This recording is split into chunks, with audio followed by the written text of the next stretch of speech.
Hey Grove Kids, it's me, Holly.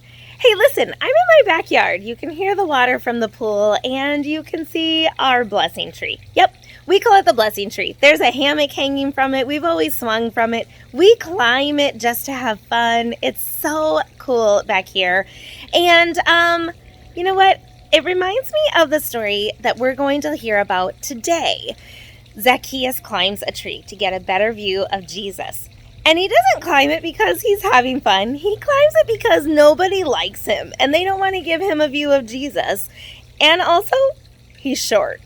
And it's the best way to get a little closer view of Jesus is climbing up into a tree, a sycamore tree, and hanging from limbs to get a better view.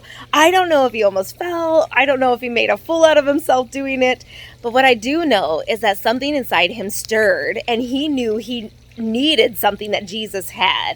And it's exactly what Jesus gave. He invites him to dinner and everybody's looking and they're just like, we don't even like this man, Zacchaeus. They don't like him because he's a Jew and he's stealing money from them. And he's one of them, but he's not. I don't know. Do you have anybody in your life like that feels like we should be friends, but we're not, and you're always a punk or you're doing wrong things? I do, and it's hard. It's super hard. But Jesus can change them just like he did Zacchaeus, and Jesus can change me just like he did Zacchaeus. I hope you reflect and think about your own life and think about the people that you need to love a little bit more like Jesus did. And if you have a tree and you need a better view, have fun climbing. Enjoy today's video, guys. We love you. The story before the story. Today, we're in Luke, the third book in the New Testament.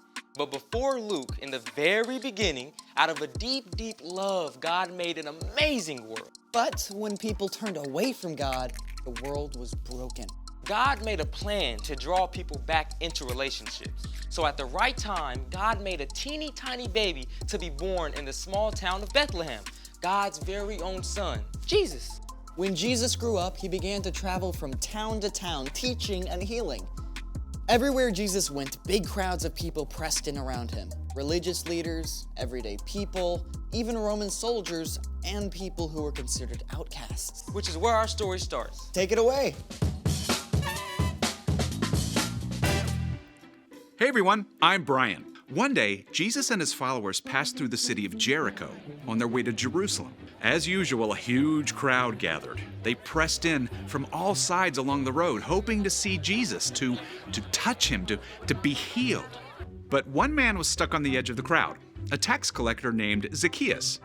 Now, we know three things about Zacchaeus. He had a really hard to spell name, he had a lot of money, and he was super short, which meant he was basically getting run over by this crowd. Now, okay, you've got to understand about tax collectors, nobody liked them. And to be honest, it was for a good reason. Tax collectors were Jewish people who worked for the Roman government that was ruling over them. So it was like they were working for the enemy. And to make it worse, tax collectors got paid by demanding extra money for themselves. So Zacchaeus had gotten rich by taking money from his neighbors. In spite of all this, Zacchaeus really wanted a chance to see Jesus. Maybe he'd even heard that one of Jesus' own disciples, Matthew, had been a tax collector. Please, could I get through? But no one wanted to give way to the man who had taken their money. Finally, Zacchaeus looked ahead and saw a sycamore tree right at the edge of the road. That's it? Zacchaeus raced ahead to that tree and climbed right up to a sturdy branch that reached out over the road. Best seat in the house. The crowd drew closer and closer until Jesus was right below Zacchaeus. There's just something about him. At that very moment, Jesus looked up. Zacchaeus could feel his heart racing. He could tell that somehow Jesus knew everything about him, all the wrong things he had done, all the lies he had told, and the money he had stolen. Zacchaeus, come down at once. I must stay at your house today. What? Jesus could have been annoyed with Zacchaeus or called him out in front of everyone for the wrong things Zacchaeus had done. But instead, Jesus invited himself over to have dinner with Zacchaeus. Zacchaeus' heart filled with joy as he rushed ahead to prepare his home for Jesus. Jesus, come in! Lots of people had followed. They couldn't believe that Jesus would choose to hang out with somebody who had done so many wrong things. Jesus has gone to be the guest of that sinner. Zacchaeus was filled with gratitude. Jesus loved him and had chosen to forgive him, and Zacchaeus knew he couldn't keep on living his old life. Look, Lord, here and now I give half of what I own to those who are poor. And if I have cheated anybody out of anything, I will pay it back. I will pay back 4 times the amount I took. Today, salvation has come to your house. The Son of Man came to look for the lost and save them. In a single day, Zacchaeus went from outcast to beloved follower of Jesus. His entire life was changed from the inside out. The end. Wow, that's amazing. So Zacchaeus promised to give away half of what he had. Plus 4 times the amount that he cheated out of anyone. That might have been everything he owned.